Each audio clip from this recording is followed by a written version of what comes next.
So I gave him all the spill of everything that I noticed on the court. His weaknesses, his strengths, things he has to work on.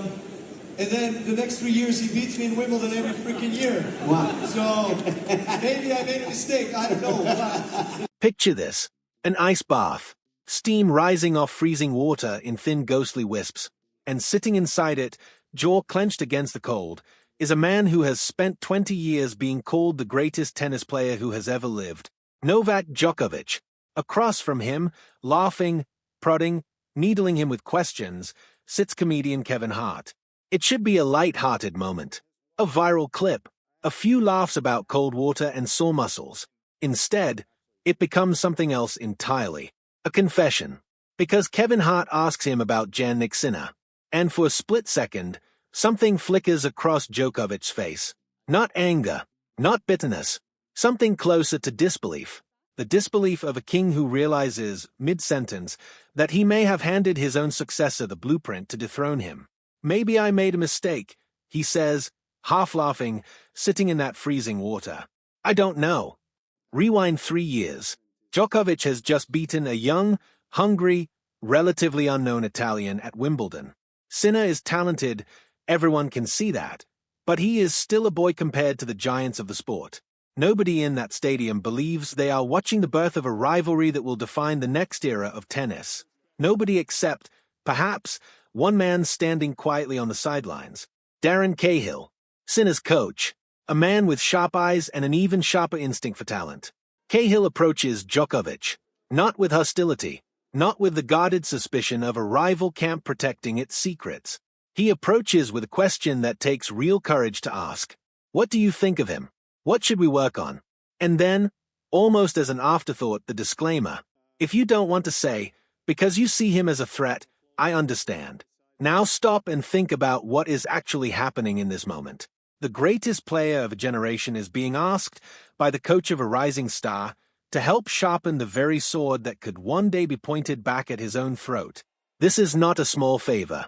This is a decision that could alter the course of tennis history. And Djokovic has half a second to decide who he wants to be. He doesn't hesitate.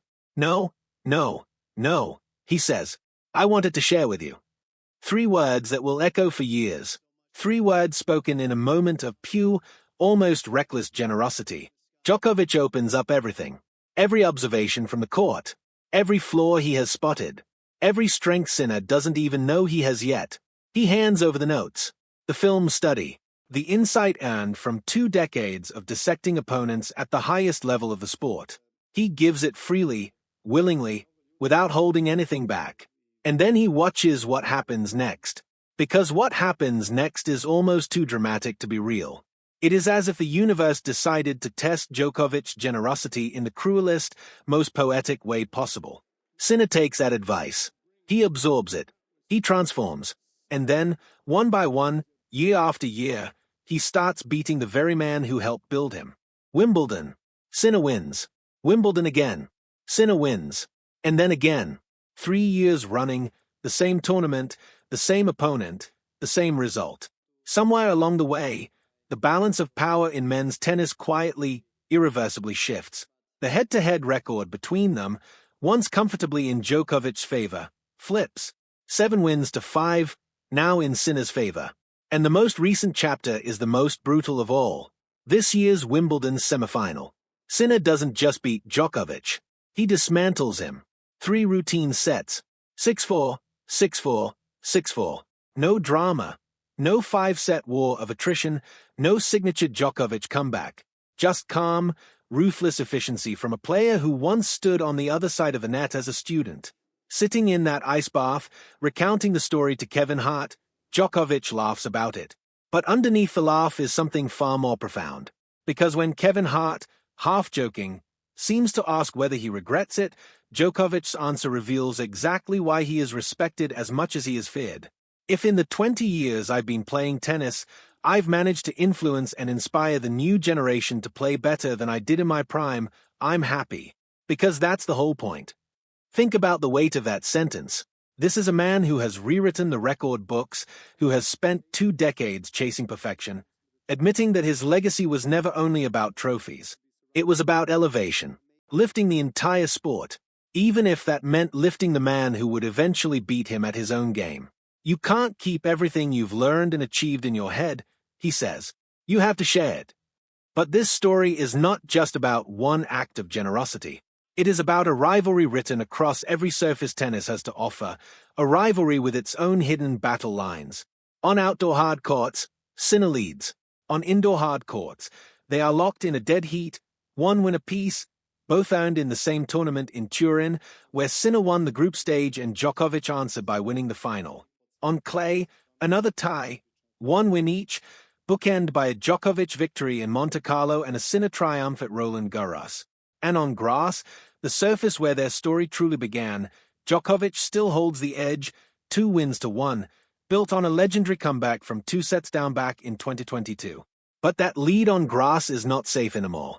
It is under siege, because Sinner's most recent grass court statement was not just a win. It was a message that the balance is shifting for good. And now Sinner does not just chase Djokovic's shadow. He has become the most feared player in the world. A player who refuses to let opponents dictate the rhythm of a match. Relentless, suffocating in his pressure, adapting mid-battle like a predator recalibrating in real time. There is only one man left who seems capable of consistently challenging him. Carlos Alcaraz.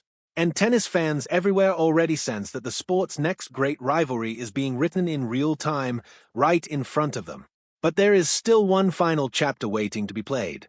One more meeting between the teacher and the student.